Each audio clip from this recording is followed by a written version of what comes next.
All right, so when you open up the 4-2 template for your notes, make sure you scroll through the 4-1 stuff until you get to this screen, the 4-2 sine, cosine identities. All right, so today our learning targets is I can use the Pythagorean identity to solve for the unknown sine or cosine value. So basically, this here is our formula right here that you're going to be using over and over again. It says sine squared theta plus cosine squared theta equals 1. We're not squaring the sine. We're squaring the sine of theta. It's just a shortcut way of writing it out because writing the other way, what it really means is sine theta squared plus cosine theta squared equals 1. So order of operation would say that you have to go ahead and find the sine of theta and then you square it. You find the cosine of theta, then you square it. You add the two together and it should give you 1. So that's what the formula is reading, and again, the shortcut way is right above it. It says sine squared theta plus cosine squared theta equals 1. Sine in and of itself, without the angle attached to it, without the theta, means nothing. It can't just stand alone all by itself. It has to have an angle value with it. So we're going to go ahead and we're going to use the Pythagorean identity for the given sine and cosine values. So this one here says that the sine of x here is equal to 3/4. So I'm just going to go ahead and write my formula out here. Sine squared theta, and since they have an x there, let's use x as the angle. Squared x plus cosine squared x equals 1. So our x is our angle, whatever that is. So it says the sine of x there equals 3/4. And if this formula makes you confused, just go ahead and put the other one in there. If this makes more sense to use, then you use this one. All right. So let's go ahead and let's plug our values in here. We've got 3/4 squared plus, we don't have cosine, that's what we're trying to find. So now I can go ahead and I could square 3/4. So I have to square both the numerator and the denominator. So if I square 3 there, I get 9. If I square 4 there, I get 16. My goal here is to figure out what the cosine of x is. So I need to get rid of that 9/16. So in order to do that, I'm going to go ahead and I'm going to subtract 9/16 from both sides of the equation. What I do on one side of the equation, I have to do on the other side. So subtracting 9/16, subtracting 9/16. So really I end up getting cosine x squared is equal to 1 minus 9/16. I'm going to need to get a common denominator. Common denominator here is going to be 16. So I'm going to multiply my numerator and denominator here by 16. So now I'm going to get cosine x squared equals, go ahead and subtract your numerator. So 16 minus 9 all over 16. 16 minus 9 up there is 7. So really the cosine of x squared equals 7/16. All right. Well, now you got to think about, I got to get rid of that squared. How do I get rid of squared? Well, we get rid of squared when we take the square root of both sides. So let's go ahead and let's take the square root of both sides.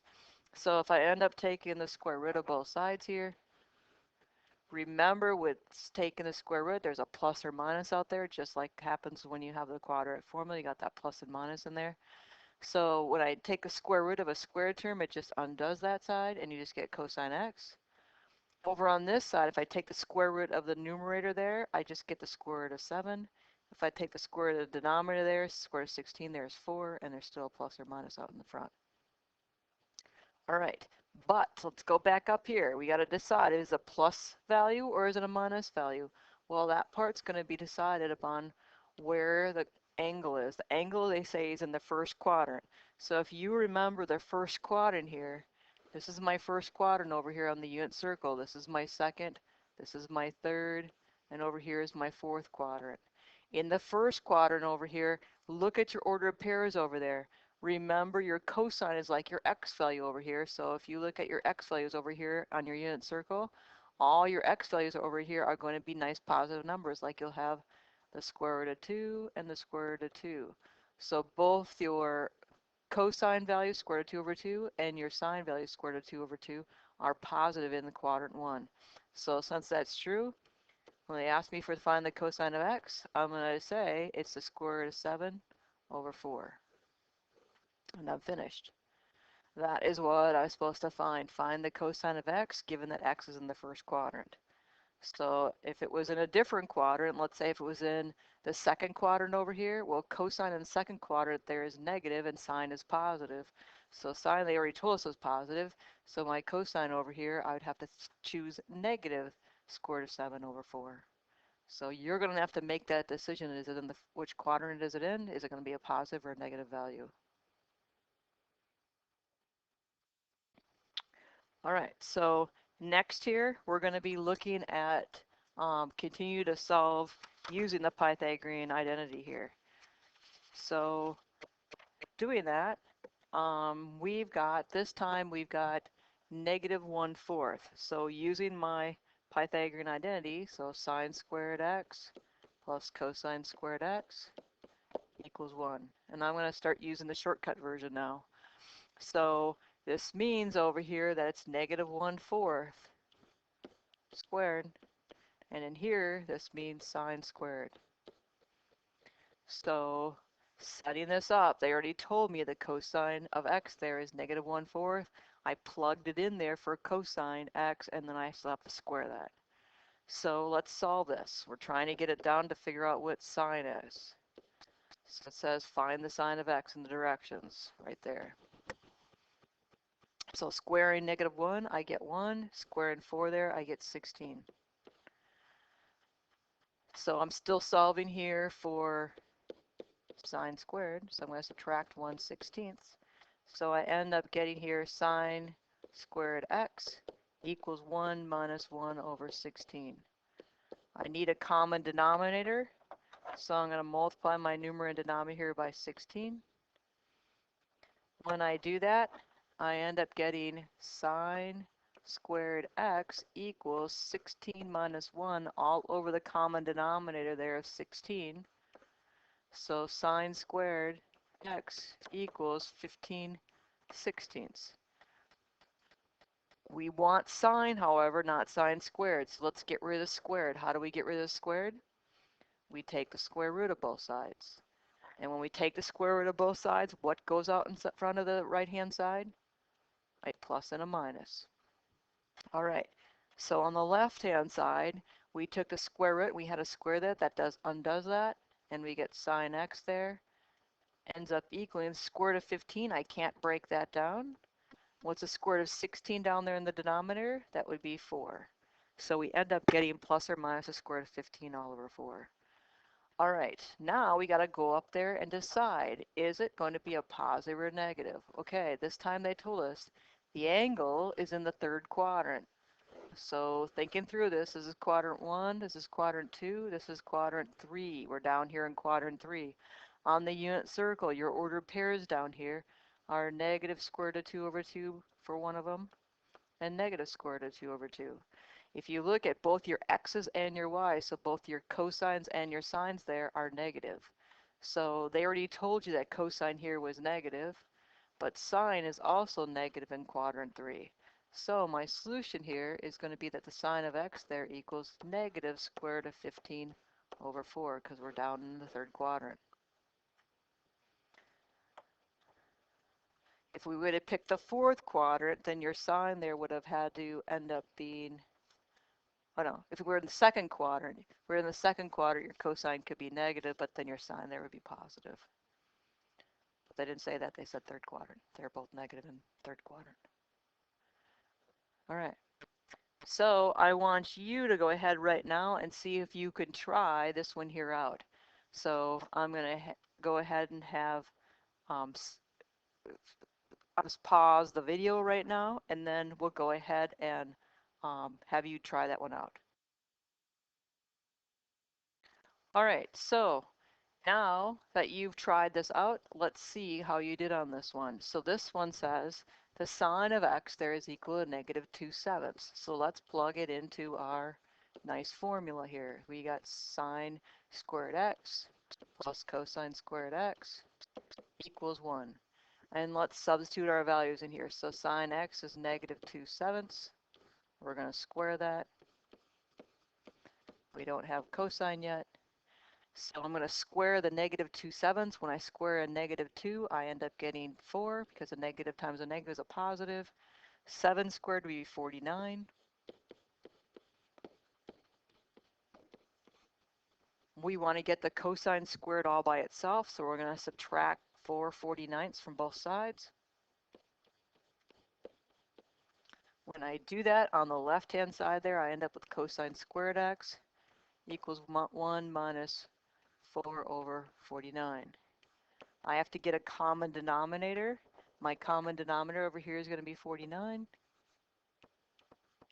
I can subtract that now. 49 minus 4 up there is 45. Common denominator is 49. So I get cosine squared equals 45/49. Now I'm going to undo this squared because I'm still trying to get cosine x. I don't want cosine squared x, I want cosine x. Undo a squared, I have to take the square root. If I take the square root of the left, I have to take the square root of the right. And then what do you put out in front of that? Plus or minus, good. Right, so undoing that square by taking the square root, on the left-hand side there, I'm going to get cosine x. On the right-hand side there, the square root of 45, I'm going to have to break that down. And the square root of 49 there is 7. So I'm still going to kind of think through that. The square root of 45 can be broken down as a square root of 9 times the square root of 5. And I know what the square root of 9 there is. It's 3. And I'm left with the square root of 5 all over 7. So we have to decide where we're at. In this one here, it says that we're in the third quadrant. So we said before that in the third quadrant there, kind of looking at your unit circle, both your cosine is negative and your sine is negative in quadrant 3. So cosine x there is going to be -3 square root of 5 all over 7. All right, that's your Pythagorean identity. So I have one other one I want to try out here with you. It gets a little bit more complicated here just because it's got a square root in here. But same thing, sine squared x plus cosine squared x equals 1. Go ahead and substitute in negative square root of 2 over 3. We're going to square that. I'm going to go ahead and square now. Negative square root of 2 times negative square root of 2, and negative times a negative is a positive. Square root of 2 times square root of 2 is the square root of 4, which is 2. I'm squaring 3 there. I get 9. I'm going to go ahead and subtract 2/9 from both sides. So we end up getting sine squared equals 1 minus 2/9. Common denominator there is 9. So up there in the numerator there, I'm going to combine those. Up there in the numerator, I've got 9 minus 2 gives me 7, and the common denominator there is 9. Still got to solve this, so I got to undo it. So how am I going to get rid of that squared? Take the square root. Got to take the square root on the left, I got to take it on the right. And then I got to put something out in front of that square root on the right, a plus and a minus. So on the left-hand side there, I'm left with the sine of x. The right-hand side there, I cannot take the square root of 7, but I can take the square root of 9 there, I get 3. And then I got to look at the quadrant. We're in quadrant 2 this time. In quadrant 2, your ordered pairs here are a negative and then a positive. So the cosine there is negative and the sine there has to be positive. So really, my sine of x there is the square root of 7 over 3. Because in quadrant 2 there, my sine is positive.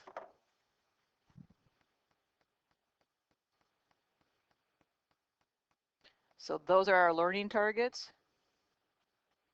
And there's your assignment for tonight.